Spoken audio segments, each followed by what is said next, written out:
दोस्तों, आज हम बात करने वाले हैं पिवट पॉइंट के बारे में। ट्रेडिंग में एक ऐसा इंडिकेटर भी एग्जिट करता है जो ऑटोमेटिकली आपके सपोर्ट और रेजिस्टेंस को ड्रॉ कर देगा। आप सोचेंगे कि सपोर्ट रेजिस्टेंस को ड्रॉ करना हमें आता है, तो फिर हम इस इंडिकेटर का यूज क्यों करें? ऐसा इसलिए क्योंकि कभी कभार हम सपोर्ट रेजिस्टेंस को ड्रॉ करते समय ओवर एनालिसिस कर लेते हैं, जिस वजह से हम कंफ्यूज हो जाते हैं। जैसे कि यहां पर आप देख सकते हैं, अगर नॉर्मल ट्रेडर यहां सपोर्ट रेजिस्टेंस ड्रॉ करेंगे तो वो यहां पर कुछ इस तरह से सपोर्ट रेजिस्टेंस ड्रॉ करेंगे। हालांकि ये सब स्विंग से प्राइस रिएक्ट किया था, तो आप यहां पर सपोर्ट रेजिस्टेंस ड्रॉ करेंगे, उसमें कोई गलत बात नहीं है। लेकिन इसी समय अगर हम पिवट पॉइंट का यूज करें तो हमें कुछ इस तरह से सपोर्ट रेजिस्टेंस मिलेंगे, एकदम साफ, क्लीन और हमारे काम के सपोर्ट रेजिस्टेंस। तो चलिए अब समझते हैं हमें इसका यूज कैसे करना है। सबसे पहले आपको इंडिकेटर के सेक्शन में जाना है। वहां पर आपको सर्च करना है पिवट पॉइंट स्टैंडर्ड। अब आपके सामने कुछ इस तरह से पिवट पॉइंट प्लॉट हो जाएंगे। इसके सेटिंग में आपको कोई भी चेंज नहीं करनी है। अब पिवट पॉइंट की स्ट्रेटजी समझने से पहले हम इसका बेसिक क्लियर करेंगे और समझने की कोशिश करेंगे कि हमें इसमें ट्रेड कैसे करना है। तो इसमें आपको एक बीच वाली लाइन मिलेगी जिसका नाम है पिवट लाइन। इसके ऊपर आपको दूसरी लाइन मिलेगी जिसका नाम है लाइन है R1। इसके ऊपर एक दूसरी लाइन मिलेगी जिसका नाम है R2 और इसके ऊपर मिलेगी R3। इस तरह से आपको टोटल 5 रेजिस्टेंस मिलेंगे। मतलब पिवट लाइन के ऊपर के सारे लेवल्स रेजिस्टेंस का काम करेंगे। और पिवट लाइन के नीचे आपको मिलेगा S1, उसके नीचे मिलेगा S2 और उसके नीचे S3। मतलब पिवट लाइन के नीचे के सारे लेवल सपोर्ट का काम करेंगे। ध्यान रहे दोस्तों, आपको पिवट लाइन के ऊपर वाले एरिया को सिर्फ रेजिस्टेंस और नीचे वाले एरिया को सिर्फ सपोर्ट की तरह यूज नहीं करना है। आपको पता होना चाहिए कि R1 सपोर्ट का भी काम कर सकता है और S1 रेजिस्टेंस का कभी कभी काम कर सकता है। एग्जाम्पल के लिए, प्राइस इस पिवट लाइन से ऊपर जाता है और R1 को ब्रेक करके प्राइस ऊपर चला जाता है। तो अब जब प्राइस फिर से नीचे आएगा तो यही R1 जो पहले रेजिस्टेंस का काम करता था, अब वह सपोर्ट का काम करेगा। चलिए अब इस इंडिकेटर काम कैसे करेगा वो हम समझते हैं। अगर प्राइस पिवट लाइन के नीचे क्लोज होता है तो आप बताइए प्राइस कहां तक नीचे गिर सकता है? आंसर है S1 सपोर्ट तक। अगर प्राइस इस सपोर्ट को भी नीचे की तरफ ब्रेक कर देता है तो प्राइस S2 तक नीचे गिर सकता है। और बाय चांस अगर प्राइस इस S2 को भी ब्रेक करता है तो हाईली संभावना रहेगी कि प्राइस S3 तक नीचे जा सकता है। अगर प्राइस इस S3 को ब्रेक नहीं कर पाता और यहीं से ऊपर जाने लगता है और S2 को ब्रेक कर देता है ऊपर की तरफ, तो आगे प्राइस S1 तक ऊपर जा सकता है। अगर प्राइस S1 को भी ब्रेक कर देता है तो प्राइस पिवट पॉइंट तक जा सकता है। और अगर प्राइस पिवट लाइन को भी ब्रेक कर देता है तो प्राइस ₹1 तक ऊपर जा सकता है। यह आपने जो एग्जाम्पल सीखा वह डाउन ट्रेंड का था। चलिए एक एग्जाम्पल हम अप ट्रेंड का देखते हैं। अगर प्राइस ₹1 को ऊपर की तरफ ब्रेक कर देता है तो हाई चांस रहेगा कि प्राइस ₹2 तक जाए। अगर ₹2 को भी ब्रेक हो जाए तो हाईली चांस रहेंगे कि प्राइस ₹3 तक जाए। और अगर प्राइस ₹3 को ब्रेक नहीं करता और नीचे इस ₹2 को ब्रेक कर देता है तो हाई चांस रहेंगे कि प्राइस ₹1 तक जाए। अगर ₹1 भी ब्रेक हो जाए तो प्राइस पिवट लाइन तक जा सकता है। इस तरह से आप इस इंडिकेटर को यूज कर सकते हैं। एग्जाम्पल के लिए, यहां पर प्राइस इस लेवल के पास आता है और यहां प्राइस इस पिवट लाइन के नीचे क्लोज हो जाता है। तो जब आप इस इंडिकेटर का यूज करें तब एक बात का हमेशा ध्यान रखना कि हमेशा प्राइस पिवट लाइन के नीचे क्लोज होना जरूरी है। आप तभी ट्रेड कर सकते हैं।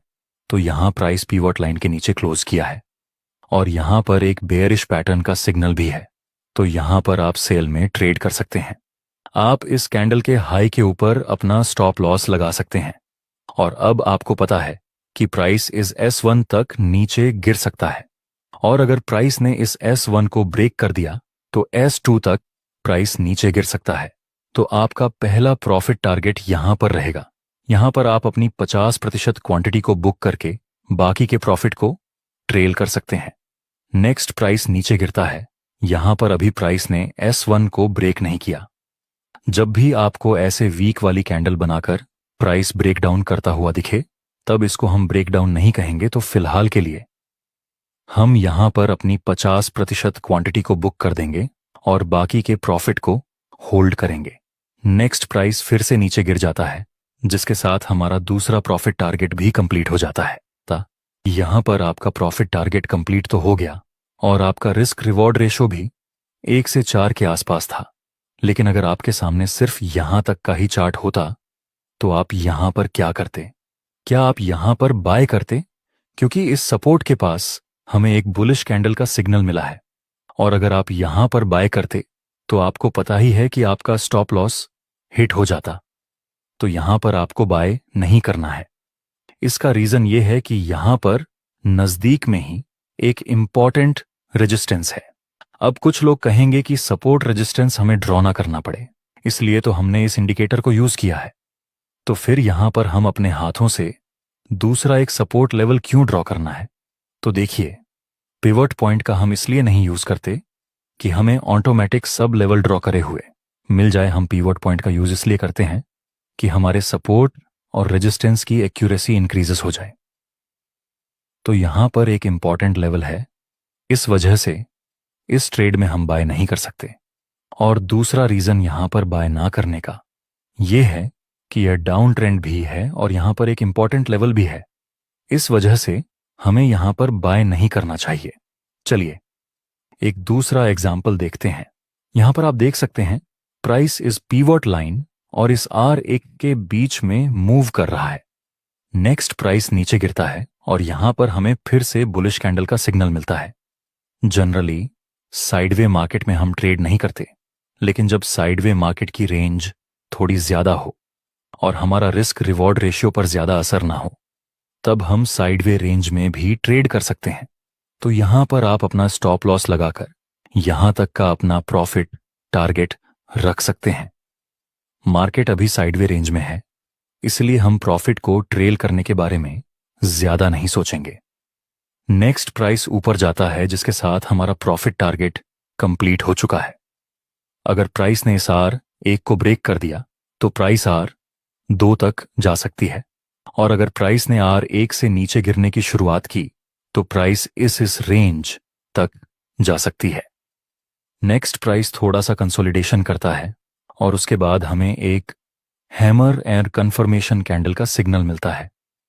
ये जो ब्रेकआउट है वह रियल हो सकता है, क्योंकि यहां पर प्राइस ने इस रेजिस्टेंस के पास थोड़ा सा कंसोलिडेशन किया है। इसका मतलब ये होता है कि जिन जिन लोगों ने यहां पर बाय किया होगा, ये सब लोग यहां पर अपना प्रॉफिट बुकिंग कर रहे हैं। उसके बाद जो यह ग्रीन कैंडल बनी, उसका मतलब हुआ कि यहां पर नए फ्रेश बायर्स बाय करने में अपना इंटरेस्ट दिखा रहे हैं। नेक्स्ट प्राइस ऊपर जाता है और इस R2 को भी ब्रेक कर देता है। उसके बाद फिर से प्राइस थोड़ा सा ऊपर जाता है और धीरे धीरे नीचे गिरने की शुरुआत करता है।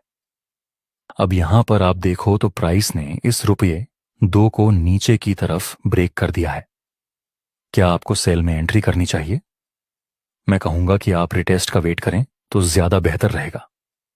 अगर प्राइस इस लेवल तक आ जाए और यहां पर हमें कोई बुलिश कैंडल का सिग्नल मिले तो हम बिल्कुल सेल में एंट्री कर सकते हैं। नेक्स्ट प्राइस एक बुलिश कैंडल का सिग्नल देता है, जिसके साथ प्राइस R2 को ऊपर की तरफ भी ब्रेक कर देता है। दोस्तों, क्या अब हमें यहां पर बाय में एंट्री करनी चाहिए? आंसर इस नहीं, क्योंकि यहां पर एक बेयरिश ट्रेंड लाइन भी बन रही है। तो जब यह बेयरिश ट्रेंड लाइन ब्रेक हो जाएगी तभी हम बाय में एंट्री कर सकते हैं। नेक्स्ट प्राइस ने इस बेयरिश ट्रेंड लाइन को ब्रेक कर दिया। अब आप यहां पर बाय में एंट्री कर सकते हैं। आपका स्टॉप लॉस इस कैंडल के लो के नीचे रहेगा और पहला प्रॉफिट टारगेट आप ₹3 तक रख सकते हैं। नेक्स्ट हम देखें तो यहां भी हमारा प्रॉफिट टारगेट कंप्लीट हो जाता है। दोस्तों, आप कुछ इस तरह से प्राइस एक्शन और पिवट पॉइंट को कंबाइन करके अच्छे ट्रेड ले सकते हैं। अगर आपको इस वीडियो से कुछ वैल्यूएबल बातें सीखने को मिली हों तो एक लाइक जरूर देना।